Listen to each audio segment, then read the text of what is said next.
Thank you, Nishta. Welcome, everyone. Welcome, Dr. Wang, to the Leadership Talk series.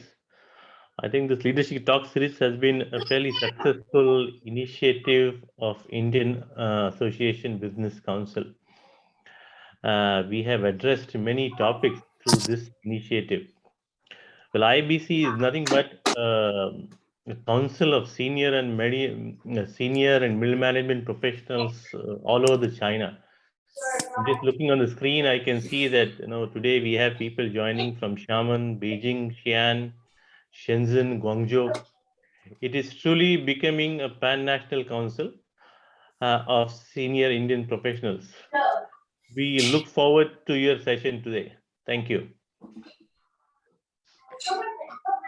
Over to you, Nishta. I'd like to invite my colleague Soman to introduce and kickstart the session. Thank you. Thanks, thanks, Nishta. Thank you very much, everyone, for joining us regularly. Your participation surely gives us enough excitement to invite eminent speakers at IABC on right topic and at right time.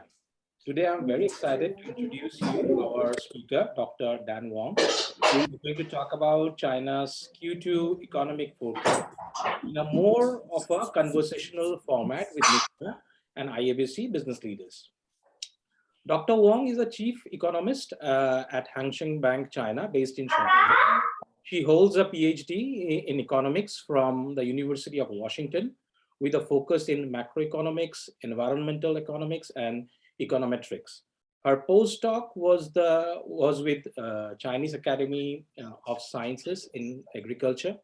She is regularly quoted in international media and writes columns for several media, including Ph.D. China, Caixin, CGTN, etc. She often presents at conferences and has been invited to share perspective on China with senior corporate executives, academics, and diplomatic officials. She is the main writer for several special reports, including China Consumer 2030 and China's Emerging City Ranking. So without any further delay, let's hear China Insights from Dr. Wang. Over to you, Nishta and Dr. Wang. Oh, thank you so much.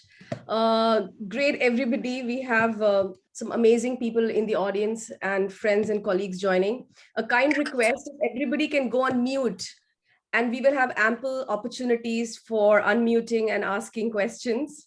So let's be on mute, and it'll be amazing if we can spend a minute of reflection. And by that, I mean, if you could use your chat window in the next minute and share what's in 1 or 3 words, 1 to 3 words. What is the main reason you have? Sorry, I'm just logging into my.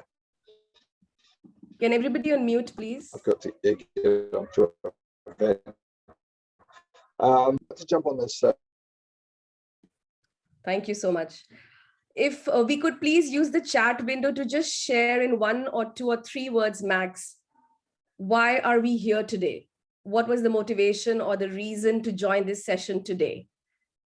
Just 1 or 2 or 3 keywords. If we can use the chat window to share, please. Thank you. And let's read everybody's responses.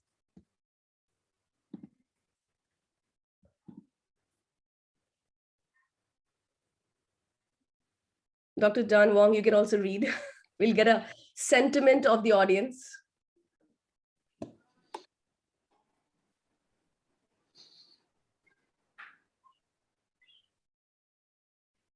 Temperature check.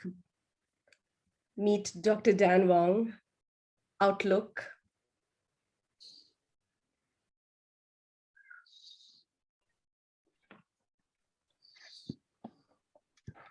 It's also a great opportunity for everybody to add your company name to your group alias, to your name alias, so that everybody gets to know each other.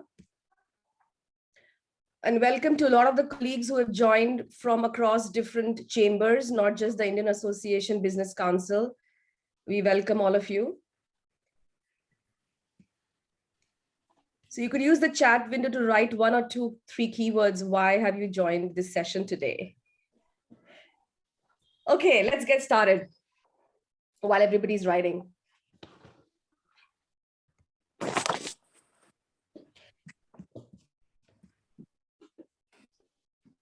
So welcome once again, Dr. Dan Wang, and special thank you to all I can see who introduced. So thank you so much. So Dr. Dan Wang is part of Hang Seng Bank. We all know she's a great economist, a great voice in the ecosystem, not only in China, but globally. And as per the company policy during sensitive times, she won't share PT as such, but she Wang as an opening. My question is for you, and you can share your insights. While China remained dominant in global trade, contributing to about 16 to 80%, 16 to 18%, the focus of the government seems to have shifted on domestic consumption. But as we know, the domestic consumption cycle is highly linked to cost, price increases, the supply chain slowness which has come in. What forecast do you have for Q2? No. And I hand over to you, Dr. Dan Wang. Thank you, Nishta. Please let me know if I'm not clear enough in my talk. So for your question, when we talk about Chinese government policy priorities, unfortunately, consumption is not one of them yet. And we know that the weakness in consumption has been the main drag of China's economy since COVID had started. And this year, export will remain to be the economic engine for China. And so far, we have seen several rounds of financial stimulus targeting corporate sector and targeting industrial production, but not yet really extended to the consumer sector yet. This is the mentality issue for the Chinese government. They would always want to subsidize productivity, hoping that the companies can retain employment and provide more jobs. And of course, with the current situation going on in Shanghai and several other cities in lockdown, clearly consumption depression will be the main problem when we talk about economic recovery. And when it comes to the question on whether China can maintain its advantage in export, that is a big question mark as well. The export has been decelerating since the second half of last year. And this year, if we look at the absolute value of the export, it's still at all-time high. It's the highest since 1949. But the import decelerated so much. In fact, in March and April, it declined. There's several figure inconsistency in the NBS data as well. But the trend is pretty clear. The export is decelerating and import contracted starting from March. So going forward, we can only see that the foreign trade weakness will have to continue. The US economy now is overheated, but no one can guarantee that with the Federal Reserve's rate hike, the US economy won't slow down or even get into a mild recession or even a more severe one. The ECB, the European Central Bank, has been pondering about increasing the interest rate at least once by the end of this year. So the European market could probably also experience some sort of recession as well. And the US and the European market combined is the largest destination for China's consumer goods. Now what's going on well for China's export is the ASEAN market. ASEAN import tons of intermediate industrial goods from China, and then they produce final goods and then export to Europe and US. That's usually the link. So now more companies, especially multinationals, have realized that China might have a serious problem on delivering on time throughout the rest of this year, given that COVID control dominated everything. So a lot of the orders regarding things like clothing, toys, other type of fabrics, luggage, those relatively lower end supply chain production some of the capacities are moving more towards ASEAN producers, like Vietnam, Cambodia, Laos, they all benefited. India has benefited as well to a certain extent. And we don't think China has a good strategy yet on how to really boost the economy with the COVID control currently in place. The central government has been talking a lot about relying on infrastructure spending, and that is just fiscal money, spending on building things. But we are all very well aware that in the past decade, China pretty much built everything it can build, not just in cities, but also in counties and rural China. In many of the county cities, there are a few hundred of them having extraordinarily nice infrastructure, but really underused because they're losing population. Many of the people only would visit their home once or twice a year and use those nice hospitals, nice plaza. And just last week, NDRC was talking about this big plan of developing further of the county level of the economy, but there is a limitation there. And by relying on fiscal expenditure, there's another problem. Because the infrastructure projects would mostly benefit the state-owned enterprises and other public sectors. Of course, there are suppliers, which are, a lot of them are in the private sector, but the benefit they get is quite limited. So that's why we see this kind of widening gap between the bigger producers and small producers, and also between SOEs and POEs. And we look at the PMI, which is probably the best indicator for China's industrial activities. The PMI's difference between large corporates and large firms and smaller firms have been widening significantly since the start of this year. There was a gap before, but never as big as this.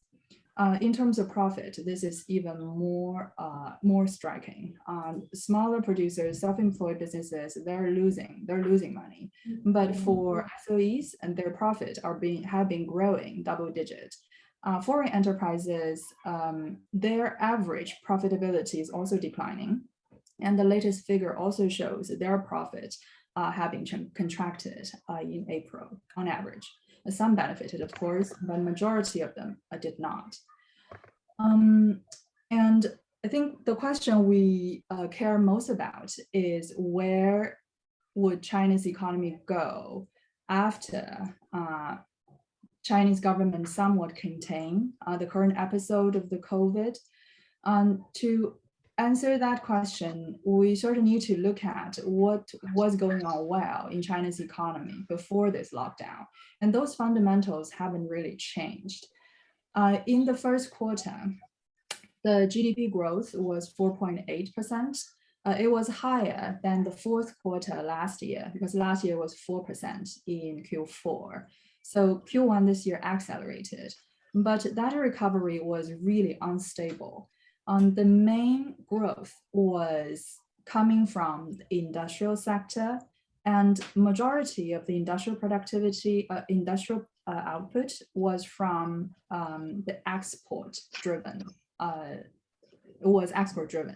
And the other smaller part was from the infrastructure spending. And a third reason why there was a acceleration in Q1 this year was this relaxation in environmental regulation. It was quite a big turn when the central government was talking about we need to stick to a different strategy when it comes to the carbon emission target. Because last year there were several rounds of the campaign style movement from the central government, trying, and also trickle down to local government, of course, trying to shut down as many as the coal mines possible and cut the capacity of steel factories further.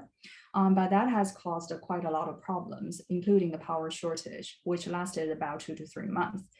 And this year, from January, it was quite obvious that there was a big relaxation there. No more shutting down for coal mines, even for smaller ones.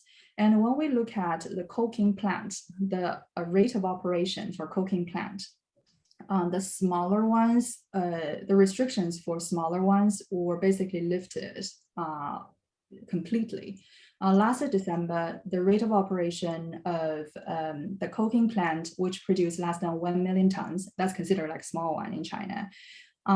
Last December, only 1/3 of them were in operation. But the latest figure in May, they're already close to 80% of them in operation. The environmental regulation for other sectors, like in agriculture, for example, pork production, will also have been relaxed. So those fundamentals, let me just quickly sum up. Part of it, the positive part is still from the strong overseas demand reflected in export, and then infrastructure investment, and then some kind of relaxation in environmental regulation.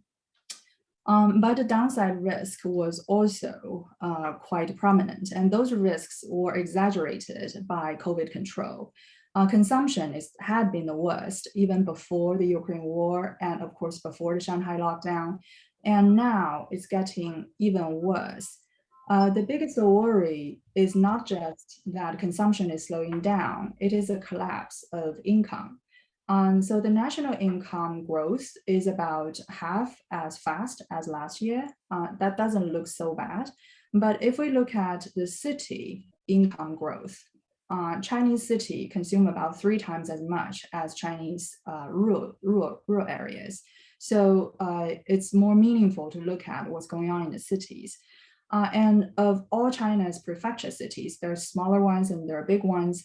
The tier 1, the gap between tier 1 and tier 1 plus big tier 2 versus tier 3 and tier 4, the gap is also widening in terms of their income growth.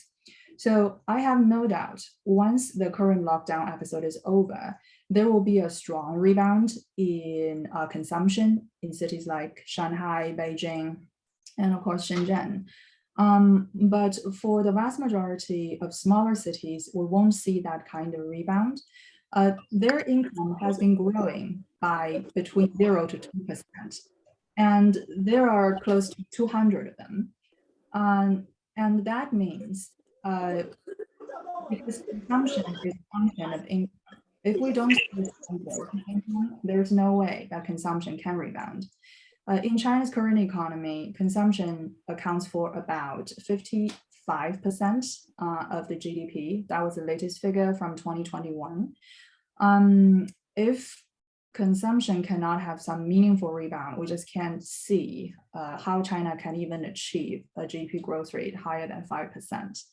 The government is now talking about giving cash directly to consumers. I hope they do that fast because there is really no financial cushion for household to do the kind of a revengeful consumption even after the lockdown is over. They didn't get a stimulus from the government. There's no way that they can borrow more from the banks. I work for a bank, and even in the entire banking sector, everybody is worrying about the rising non-performing loan problems, both from the corporate sector and from the consumer sector.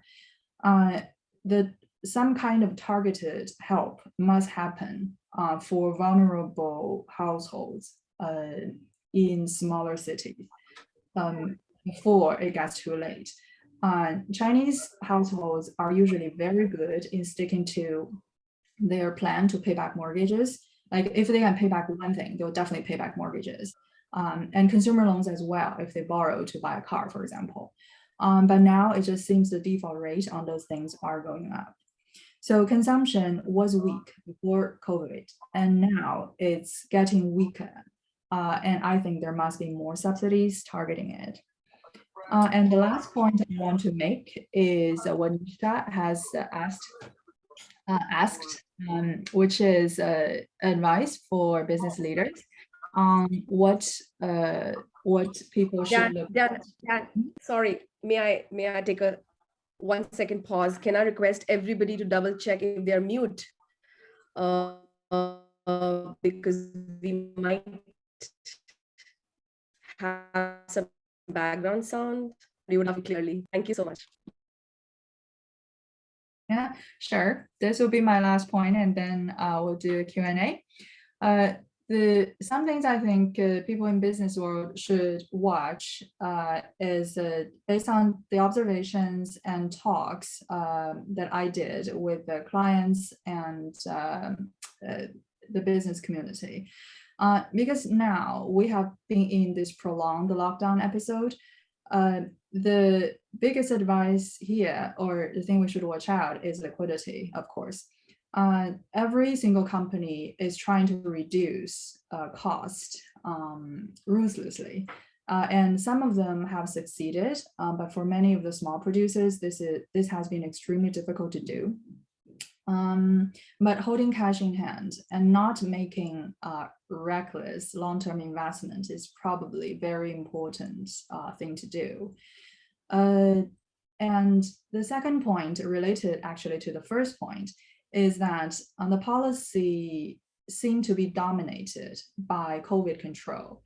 Previously, when we look at Chinese economy, both for economists like myself and also for businesses in China, we sort of know where the policies are going because everybody knows that the government want to maintain a stable economic growth. They want to maximize the jobs they can create. But since now this objective has changed from economic growth to COVID control, then there's quite a lot of uncertainty on what they will do next. But under normal circumstances, I would say, given what's going on right now in the economy, there just has to be a massive monetary relaxation. It has to be that way, not just triple R cut, but providing more liquidity to the bank, but also there has to be some big cuts in policy rates, especially the lending rates to corporates and the rates on mortgages. So far, those things haven't happened because COVID control is the #1 concern. Economic growth is not, and we don't know if in the coming months there would be more policies going that direction. I mean, the monetary expansion seemed to be quite difficult. There must be a lot of the debate going on among China's top leadership because so far, every policy we have seen has been coming out quite slowly. And when they actually came out, especially monetary policy, they're usually, it's so small. Basically, it would be better if they didn't do it, because if it's small, it would be lower than the market expectation, then stock market would react very badly. And then the third advice I would give would be watch out for businesses in mass market, targeting the mass market. The reason is that still this divergence in consumption between large good cities and smaller cities and countryside. And in a normal year, China's third and fourth tier cities combined would account for about 54–55% of China's retail market. After COVID, that's in 2020, this number dropped to 48%. From 55 to 48, that's a huge drop. And considering the average consumption level in those cities are much lower than big cities, actually this kind of drop are affecting a much wider population. So any businesses trying to do mass market would have a very hard time. But things like consumer market in tier 1 cities are still going on quite strong. And I have no doubt there will be a big rebound sometime after the COVID control is lifted. I think I'll stop here and give it back to you, Nishta. Thank you so much. That was quite a bit. I've been taking lots of notes. I'm sure a lot of people are. We have notes. I think if everybody can go on mute, we have amazing questions from the audience, including chat window and some before. I would actually like to invite first Ramesh from Bosch. He has a question in the chat window and I will let him ask actually any other burning question. And I welcome everybody to please type your questions in the chat window, and also we'll take up questions which were posted in the IABC group yesterday. Ramesh. Hey, hi, Nisha. Thank you. So, Dr. Dan Wang, thank you for your summary. It has been very insightful.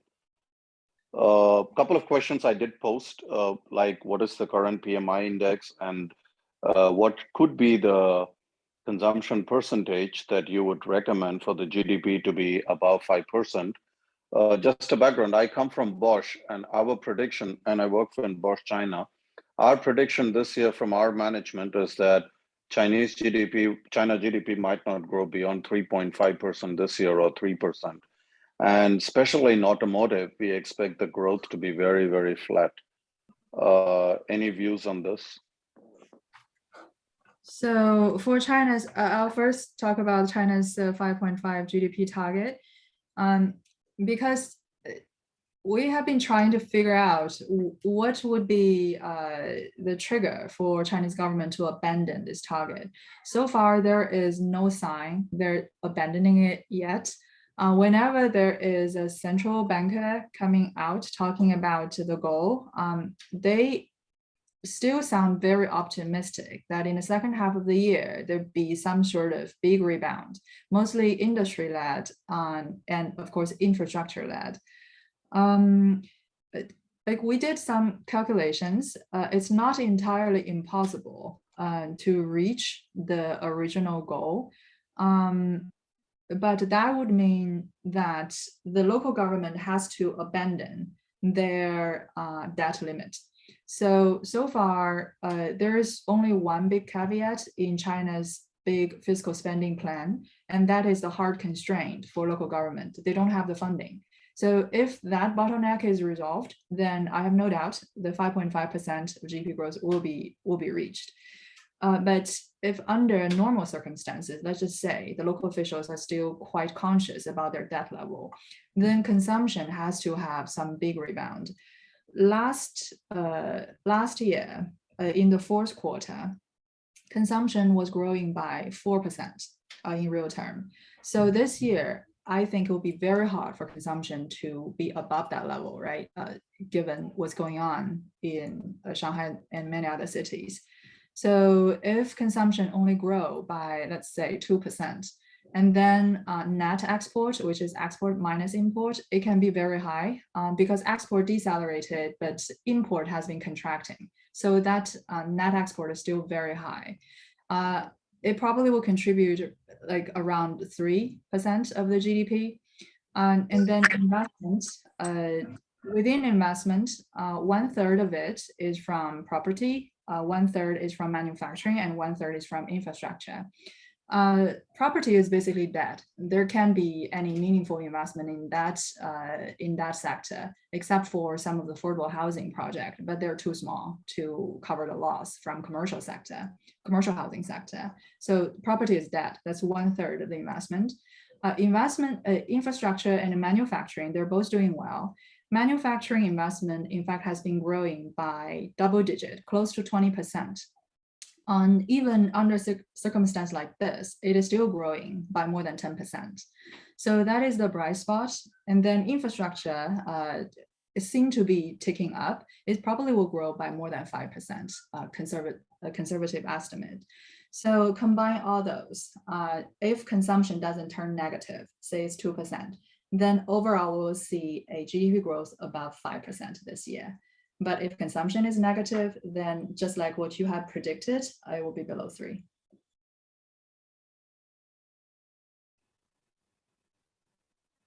Thank you so much, Ramesh and Dr. Wang, for such a detailed feedback. Nishta, can I sneak in a connected I'd like to invite comment? Fani Kiran from ICICI. You're like 10. Just thank you, Mr. I think Ramesh was trying to ask something. Yeah, Ramesh, we lost you. Could you type your comment in the chat window? Yeah. So Nisha, I was trying to sneak in a connected question if we have, and then can we go to Fani? Can we do that? Connected to what Dr. Wang said. If you don't mind, could you type in the chat window, Ramesh, only because we have loads of questions and we have 30 minutes. Fair enough. Thank I'll do you. that. Okay. Thank you. Hand over to Fani Kiran. Yeah, Dr. Wang, on a continued this thing, see, first quarter has been about 4.8% GDP, and I think quarter two could be a whitewash right now, seeing the last 45 days we are in lockdown. Maybe Shanghai is in lockdown, but many parts are locked down. So quarter two is more or less going to be lesser than quarter one. In this context, still you are very optimistic, saying that you can achieve a 5.5 in quarter three and quarter four put together. That's one. Adding to it, the infrastructure is again linked to the government funding. While central government may be able to do it, state governments are dependent on the property. The developers, the funding for the state governments, the local governments, I mean, is from the property. As of now, the property is also flat or hardly there's any growth. So do you still think this could be a big impact that is going to cause on it? This is my continuity of Ramesh's question. And if I may ask you, where do you see the Chinese yuan with the US dollar, the way it is depreciating in the last 1 month, in the shorter term, and again in the longer, at least longer, I mean by year end? Cool. I'll start with the yuan dollar question. If we look at the relationship between dollar index and yuan, actually Chinese yuan didn't depreciate enough. It was about 6.6-ish, but based on historical trend, it should have been close to 7. So now we have more room for yuan to depreciate. So that's my first point. Actually, I would say that yuan has shown more resilience than normal, even if it's depreciated. Because when we look at China's export, even with the deceleration, it's still at a historical high. And many of the export companies, they didn't do much of the conversion, of the currency conversion last year when they received payment overseas. And that's partly because, yuan was pretty strong, but also partly because they put their money in commercial bank system, and the banks were required to just hold in most of those currencies just to make sure that yuan don't appreciate that much.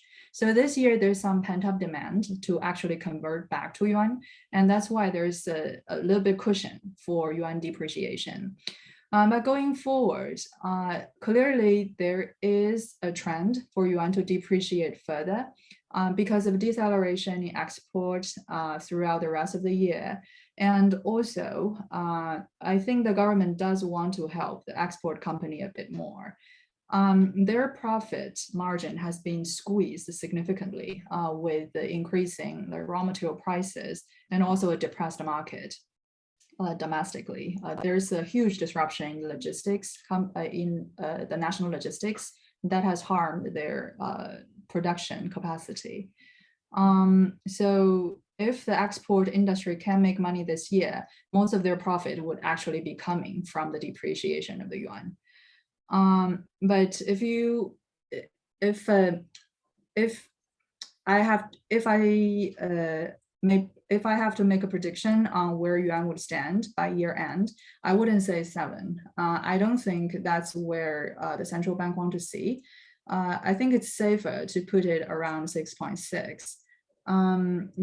The main reason is that the central bank has been quite paranoid about keeping yuan at a relatively strong position. They don't want too much volatility. They don't want a one direction expectation for a depreciation of yuan. So if there's somehow the momentum is too strong for a cheaper yuan, they would intervene. They already did. So starting from actually today, the commercial banks are required to hold less foreign currencies, just trying to bolster yuan a bit more.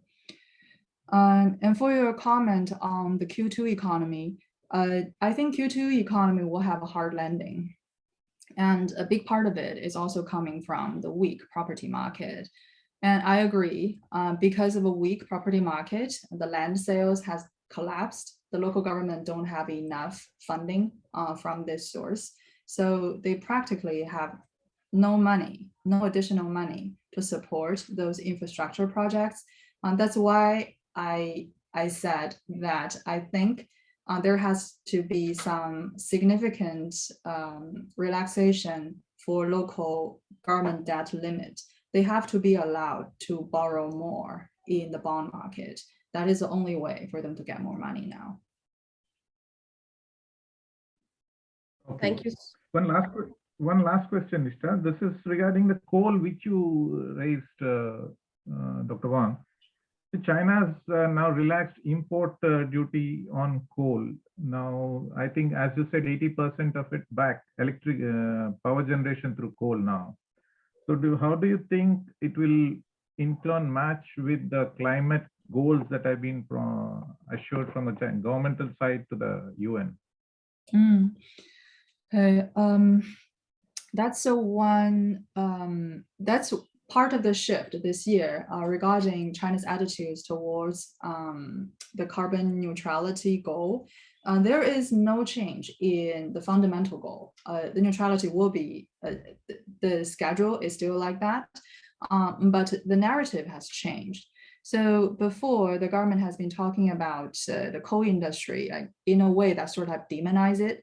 But this year, Xi himself, President Xi himself, as talking about things like China still depend on coal for its electricity generation. In the energy usage, in energy use right now, about 60% is still from coal.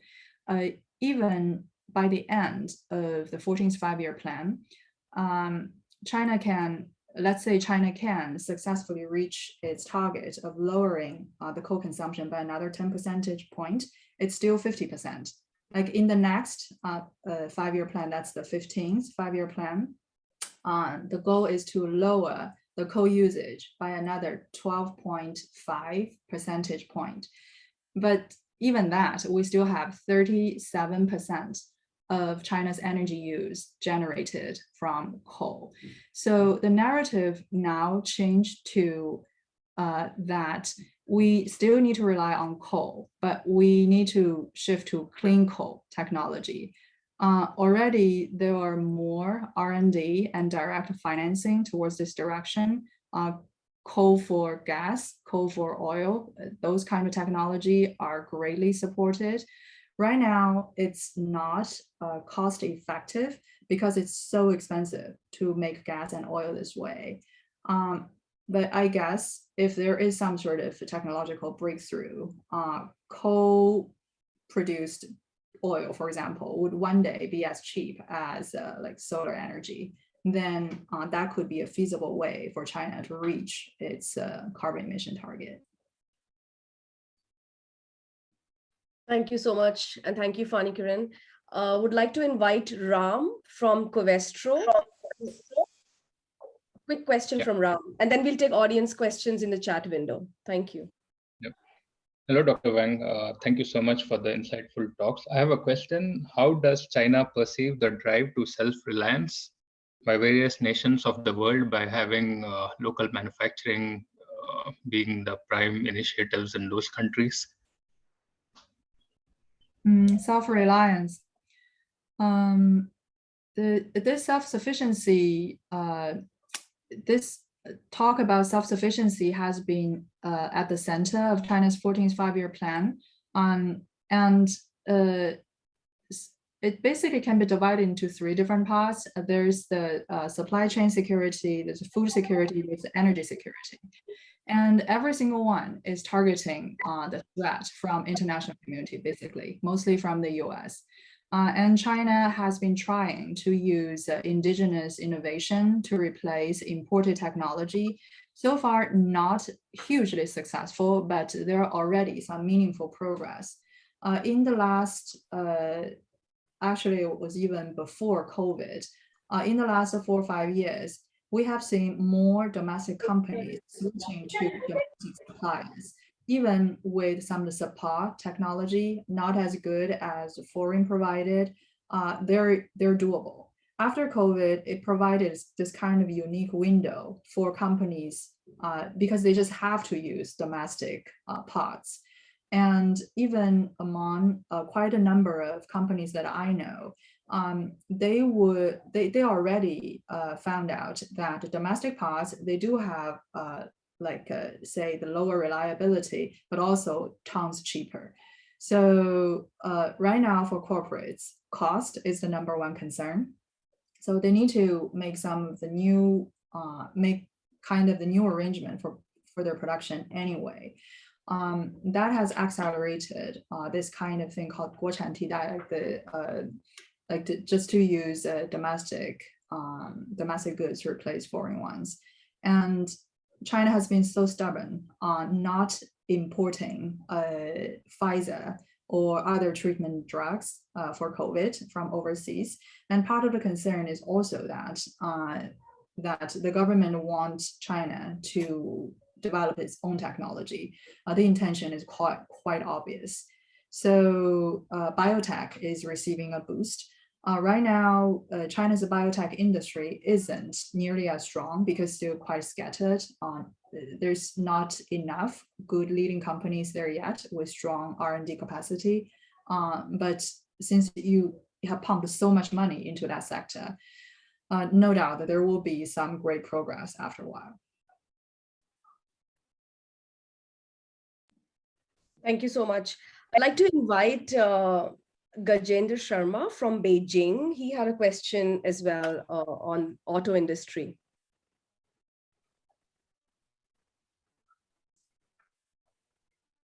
If you'd like to go unmute. Or in the meantime, like to welcome Ollie. Oliver, you had a question. Would you like to ask? Great, thanks, Nishta. Thanks, Dan, for a great talk so far. I wanted to pick up on one point that you mentioned in your presentation, which is that we may see cash stimulus or cash distributed to consumers. So the first question is, what form could that take? I think until now we've mostly seen local governments handing out coupons. And secondly, something that was seen in Western economies in the US and Western Europe in the first round of COVID is that when there is a direct cash payment to consumers, oftentimes a lot of consumers will actually hold that back and pay down debt. And as Chinese consumers have a preference for paying down mortgages or large debts, is there a risk that the cash that is distributed to consumers here in China could be held back to pay debt and wouldn't stimulate consumption? Thank you. Okay. So in terms of the format of cash distribution, central bank digital currency would be the best one. There have been quite a number of cities doing pilots, including Shenzhen, including a small part in Beijing and Suzhou. So they've been giving cash to selected consumers, and they can spend it on anything, goods, services, anything, but they have to do it within a certain period of time. And now even I myself have downloaded that eRMB app.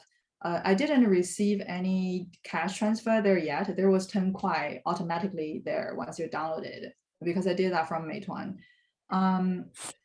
I do think that would be much more effective than the consumer coupon thing, because when you look at the local government and how they actually distribute those coupons, they do it by favoritism.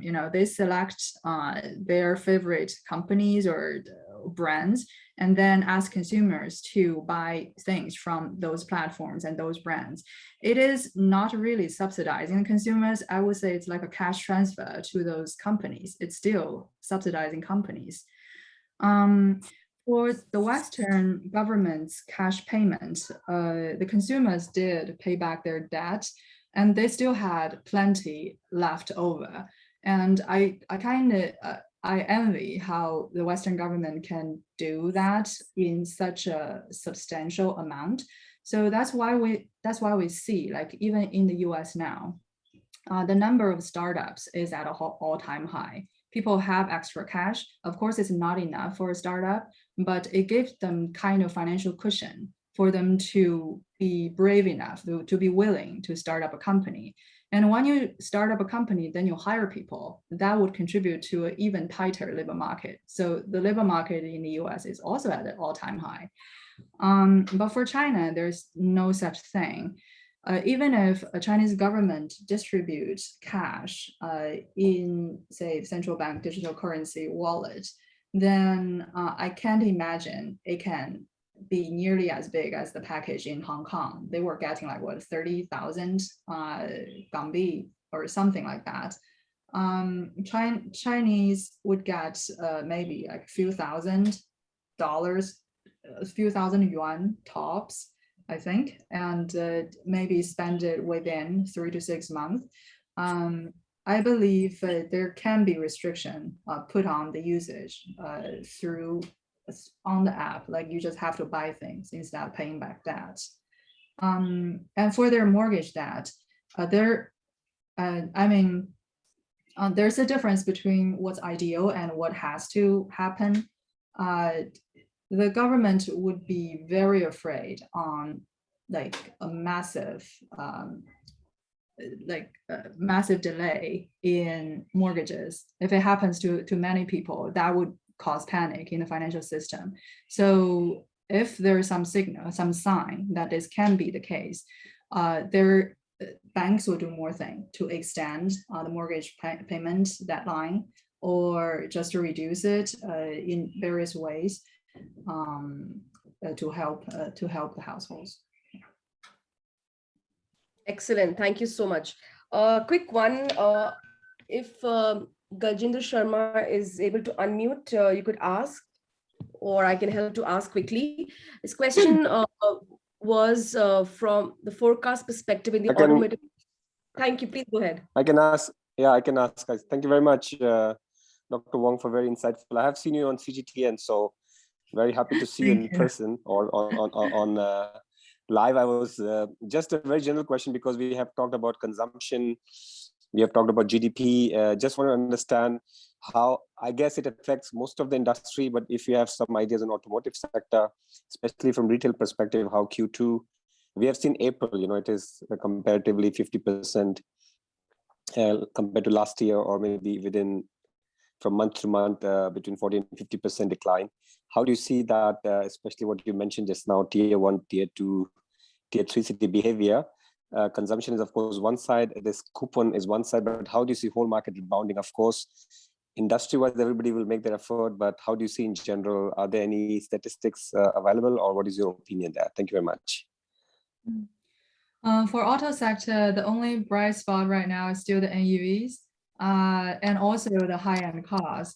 And interestingly, in high-end cars, it just seems that the car rental, the premium car model rental, is more popular and growing faster than the sales of those high-end cars. And for Q2, car consumption and car production were both affected greatly, and also the R&D in the car industry in general.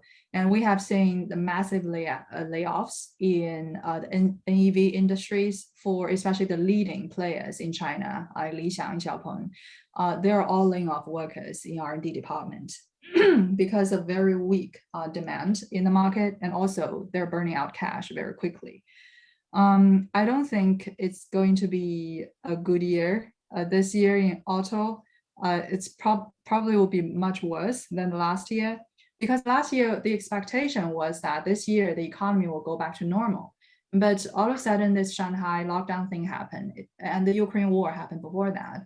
Those are like the two black swan events. That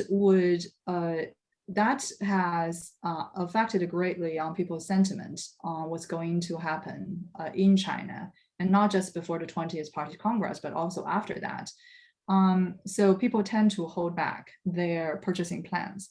For durable goods like this, I think that would be the first thing to be put off. So maybe for some of the new pioneer consumers in tier 1 cities, especially in Shanghai, I think there's still great potential for not just the NEVs, but traditional engine cars.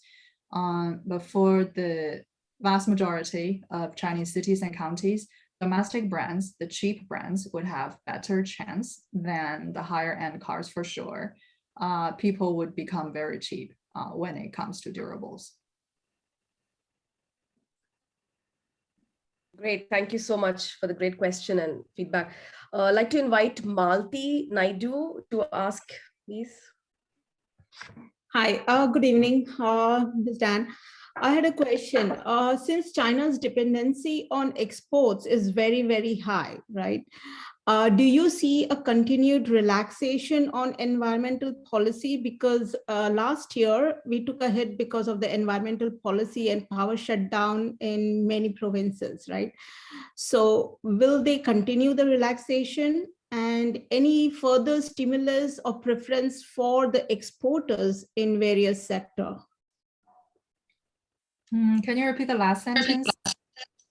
Are you seeing any stimulus or preferences given for exporters in different sectors from the government?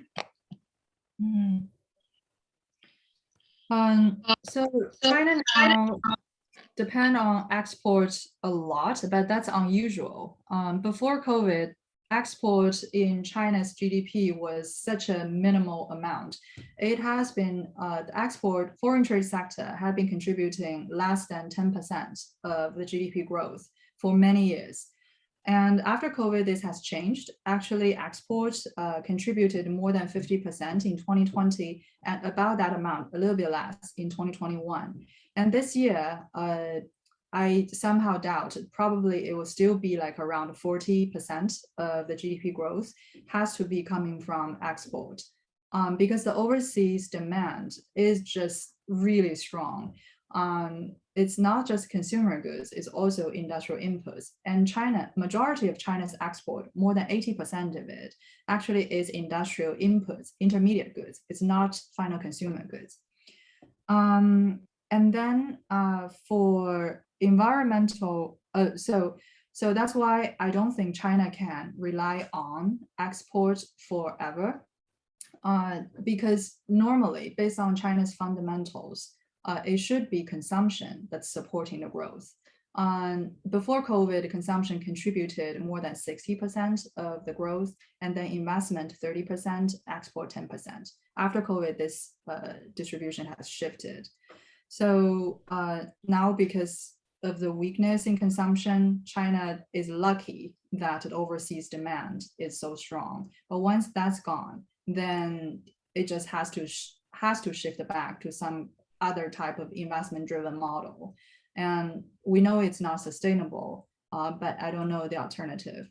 So in a way, that means China just have to boost the consumption one way or another, maybe by giving cash.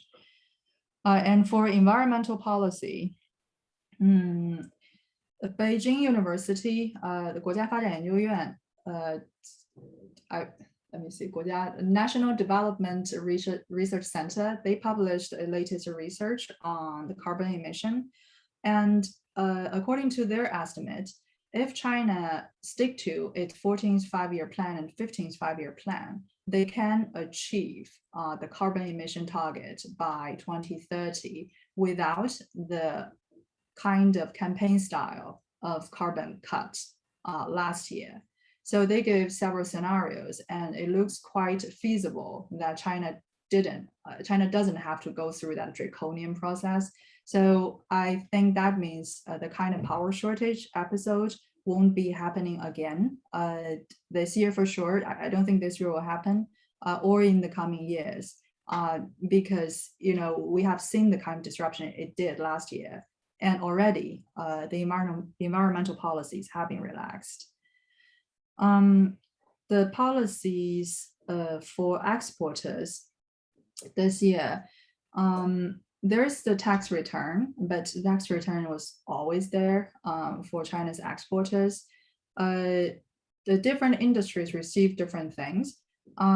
It just seems that the electronic sector, the machinery equipment making sector, were the largest exporters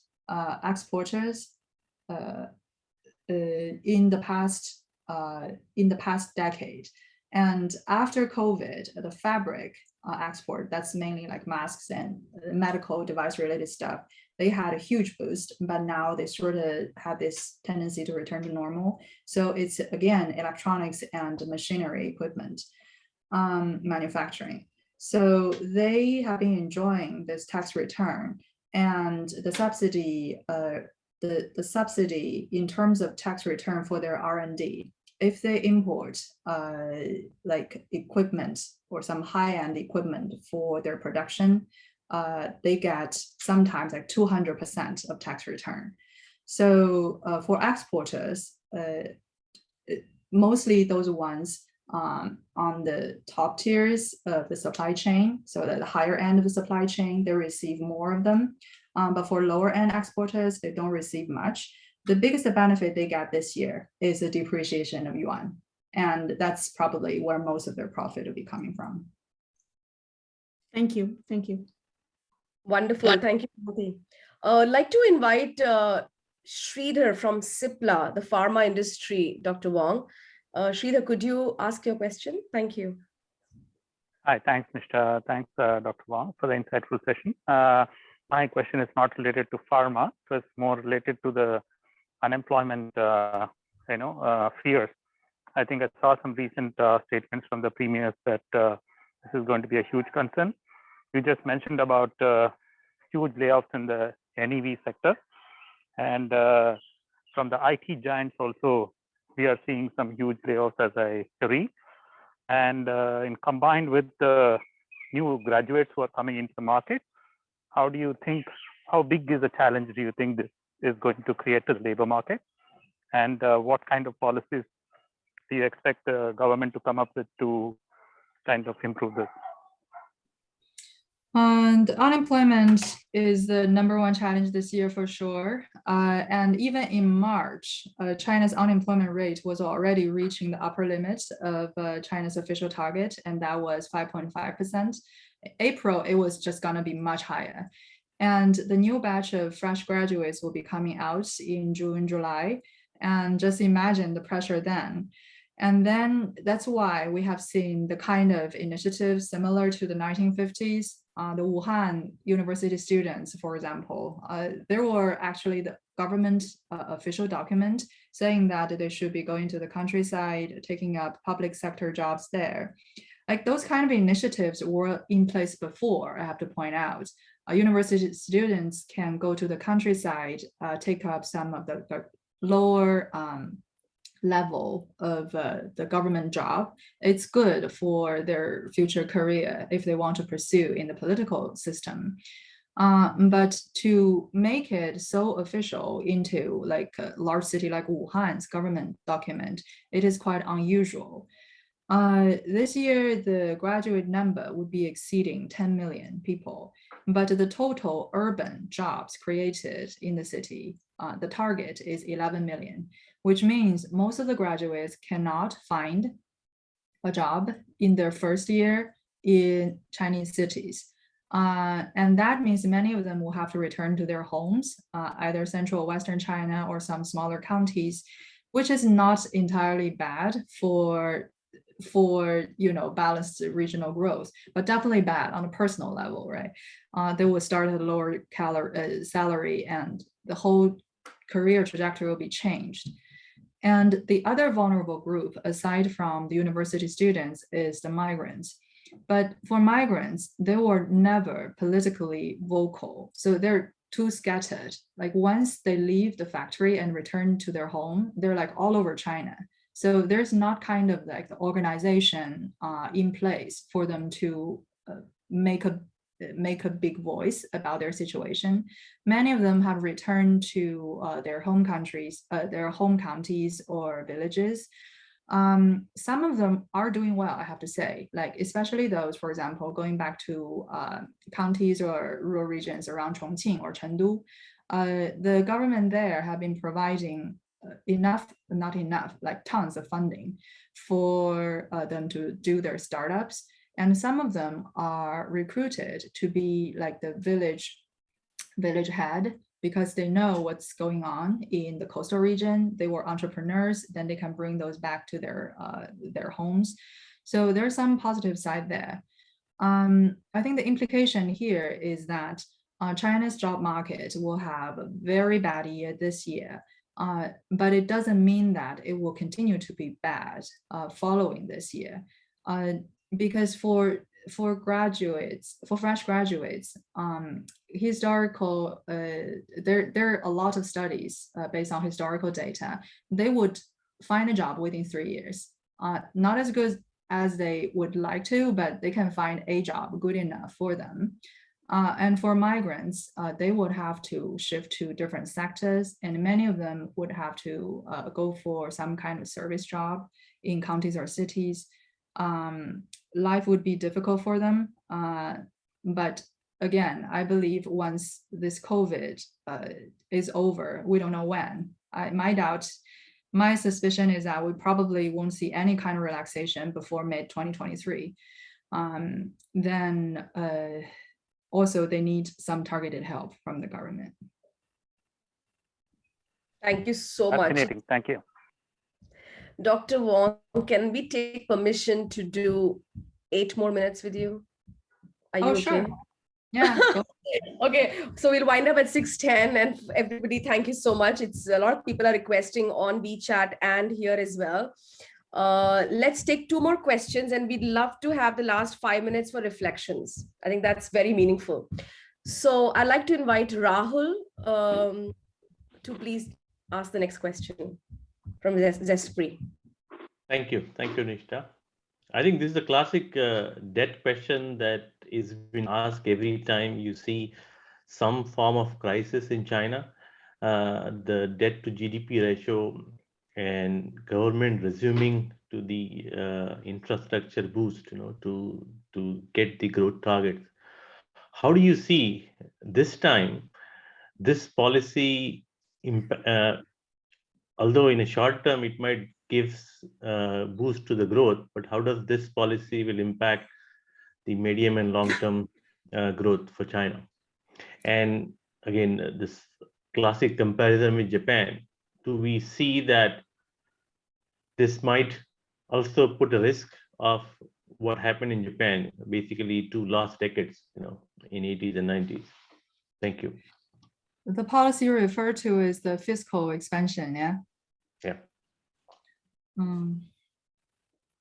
Okay, so for China's debt problem, my baseline of this kind of analysis is that Chinese government debt problem was never a real serious issue to me. And the China's debt to GDP was about 270%. It's quite high, and majority of it is either related to the government or state-owned enterprises. And people's understanding is that there is this whole confidence on China's ability to guarantee the debt repayment for the public sector and for the SOEs. So as long as you believe like Chinese government exists, they would guarantee to pay back those debts. The local government debt has been mounting for like really mounting up since 2008. We knew it's like the 4 trillion stimulus back then. And we're still digesting a lot of the bad consequences from back then. But throughout this process, we have also seen more restrictions on local officials. So they have been very, very conservative on borrowing extra because any project they approve would be accountable for life. And anti-corruption is still one priority for the president and for the top leadership. That's why I don't think the local government would voluntarily to just venture into this data accumulation model again. And that's one reason we haven't seen the kind of massive explosion in local projects. The officials are very careful in the project they choose. For China's last decade, I now still tend to think it won't happen on the way like what's going on in Japan. And part of the reason I still have a confidence is that okay, let's just say this transition in top leadership is smooth, and after that, then China would go back to its normal trajectory. Industrial upgrade, climate change policies, the consumption upgrade, and urbanization. So those things were very positive, and rural revitalization. So everything was positive. It's pro-growth, unless something unexpected happens and the top leadership is thinking about something else that's completely unrelated with growth. But that's like the black swan event again. We can't live in a world like that. So I tend to believe China's enthusiasm, the Chinese government's enthusiasm of reaching its 2035 goal, which is for China to become a high income country. So that means we won't have the lost decade. Thank you so much. One quick one from Lalit Sharma from Shenzhen. Please feel free to ask. Hello, Dr. Wang. Hi. I am looking for some guidance into innovation in terms of China has mostly had a model where we have been sort of following the Western model in a lot of ways, the industrial development, etc., infrastructure, etc. But the West has been innovating insistently, and that innovation is happening because they are focused on finding solutions for the West. Some examples I give, they developed something like Google, and then we sort of have Baidu here. They had Uber, we have Didi here. This kind of innovation where we find solutions locally and those solutions become global. This is I believe, the next stage of evolution in Asia, which apart from Japan, we have never seen anywhere. Do you see this kind of innovation happening in China or in Asia? Because I see some green shoots happening, at least in India, but in China, I am failing to see that. So this is the innovation model that I am closely looking at. I am working on something similar, where I am coming up with my own business, where we are moving from manufacturing to development to creating human-centric solutions. And that means those solutions have to start locally. And if these solutions are successful locally, then some of these will be successful globally also. Thank you.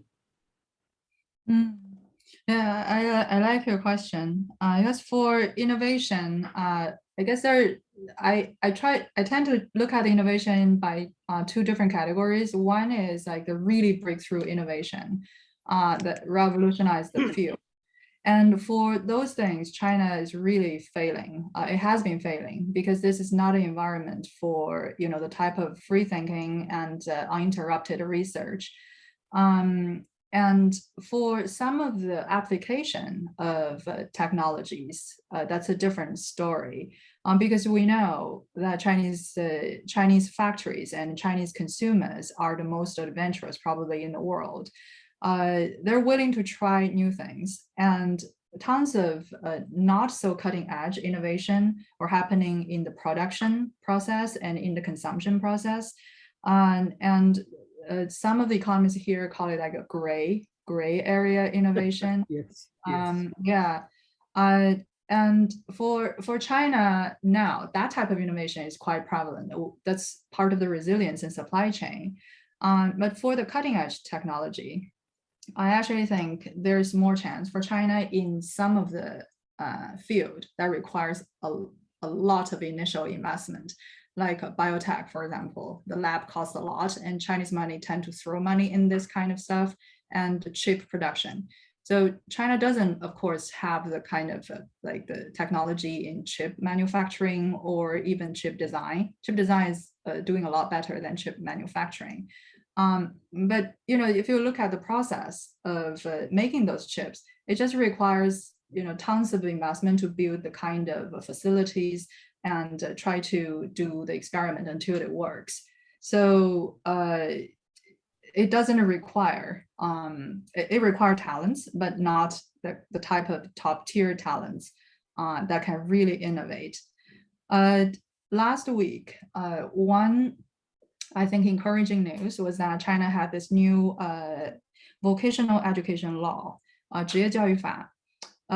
It has, in a way, I think it is a breakthrough in the kind of education system in China, because we all know how screwed up it is. Like everybody's trying to get their kids to become this exam machine without really making them like the innovative and free spirit kids. So there are some important changes in this law that would eliminate the early discrimination against kids who didn't get a good score in primary school or middle school. But anyway, so I do think China probably will have a lost decade in terms of indigenous, like the genuine high-end innovation. But on the production side, innovation is still happening. Probably the world will still have to rely on China's supply chain for a very long time. Thank you. I do agree with that. I think that's China's strength as well as weakness. Thank you so much, Lalit, and everybody else. One last one, and then we go close the session. And we probably will definitely have Dr. Wang for an offline session gathering in a couple of weeks or a month when we open up in Shanghai. So last question we'll take from Thibault. Thank you, Thibault.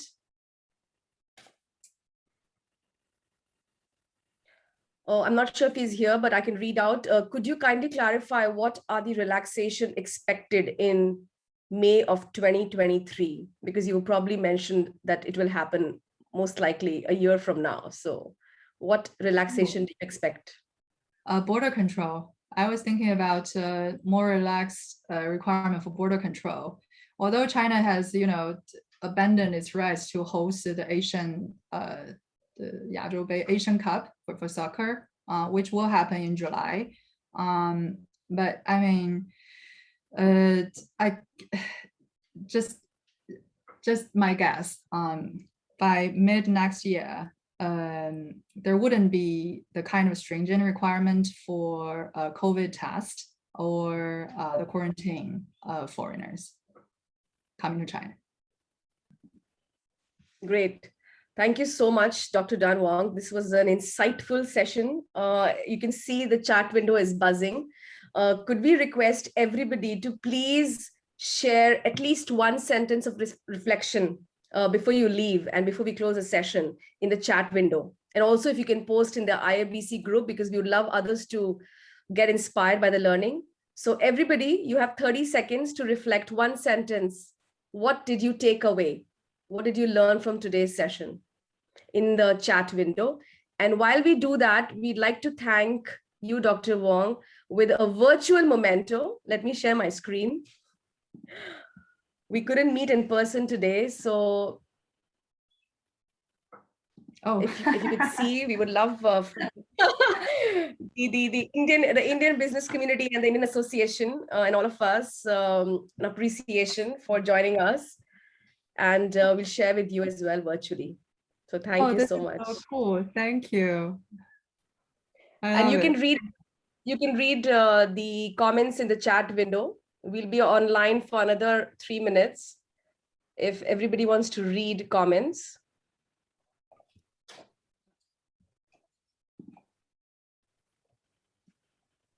And I would be really grateful on behalf of the entire community if you could post our one sentence learning in the IABC group, because we'd like to spread more learnings. So as we close, Dr. Wang, we'd like to invite you actually. What was your learning or any reflection for you while you were sharing with us? What's your takeaway? Oh, my takeaway is that the business community is genuinely concerned about China's future. Yeah, doing business in China has always had this element of policy uncertainty, but now the uncertainty is so big, I think it starts to shake the long-term confidence. And what would be the short-term, next 3 months tip or advice we could give to manage our confidence and uncertainty? Just don't make any big moves. Watch any concrete policy. No concrete policy, no move. That's great. We'd also welcome everybody to use the function of reaction in Zoom to give any reaction for the amazing speaker, and a round of applause. Thank you so much. Thank you, Nisha. Thank you. And